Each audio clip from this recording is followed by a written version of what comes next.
Hulu Torvies here, and this is a review of the Kamen Rider X8 Rider Hero Series figures 1, 2, and 4. If you don't know what the Rider Hero Series figures are, they're basically the vinyl figures for Kamen Rider. They're figures that don't really have much articulation, but they still look decent. So in this setup, we have Kamen Rider X8 Level 1, Kamen Rider X8 Level 2, and Kamen Rider Brave Level 2. I know I'm missing 3, which is Genmu, but I decided to still review these figures anyways. Besides, X8 and Brave are the first two riders to appear in the series, and Genmu doesn't really appear until the second episode later on. Well, technically he appeared in Ghost, but anyways, we're reviewing X8 and Brave. So, let's get on with this review. So, over here are the X8 vinyl figures. And you can see that this selection that I'm reviewing consists of X8 Level 1, Kamen Rider X8 Level 2, and Brave Level 2. Even though he's not the first to be released, I'm going to start with X8 Level 1 considering this is his base form before it transforms into Level 2. So over here is Level 1. You can see the really cute face over here that it just looks so angry yet kawaii at the same time. You can see some Goku hair over here. I'm sorry, it's just, I really like how silly the designs for X8 look. They're really different from any previous Rider series, and that's what makes them great. You can see the whole chest panel over here. You can see the Rider belt over here is actually closed. The back is just basically white. They forgot to paint the detail in the back of the head over here. And that's basically it in terms of details. And now, Level 1 does actually have very limited articulation, just like Level 2's over here. So, you can only turn his arms 360, and move his waist. 360, surprisingly. I did not expect that, actually. So yeah, that's basically it for X8 Level 1. I really like the design. It's basically a chubby version of Cast Off, and this figure just looks amazing. And now let's go on to Level 2 X8 over here. And something I forgot to mention, Level 1 and 2 X8s actually have a consistent color scheme of pink, silver, lime green, and black.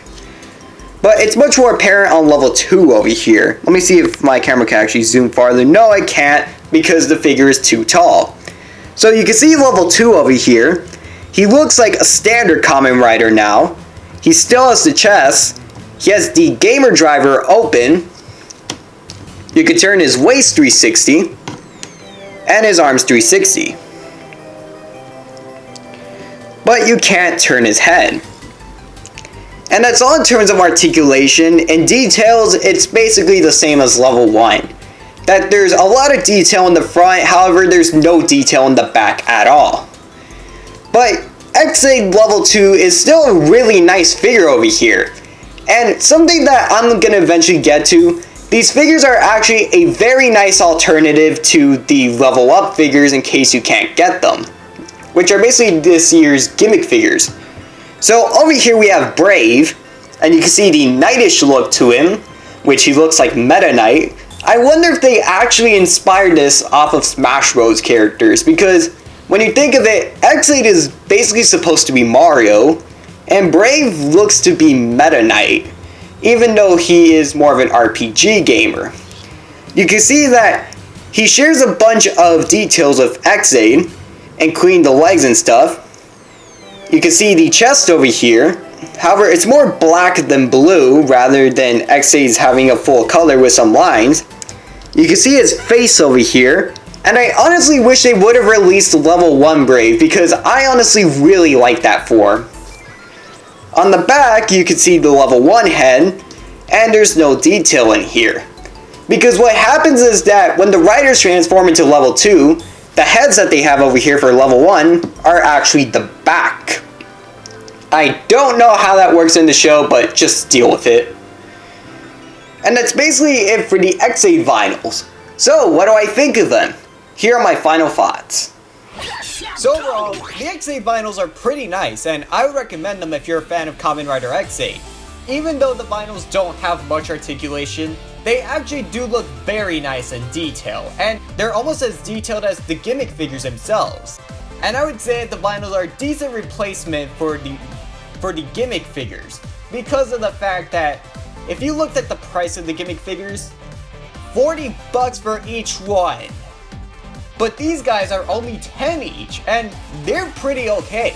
So I would recommend the XA vinyls if you can't get the gimmick figures. And even if you can get the gimmick figures, I would still recommend these vinyls. They're actually pretty nice. So that's all I have to say about the XA vinyls. I'm Hulu Toy Reviews, and I'm signing off.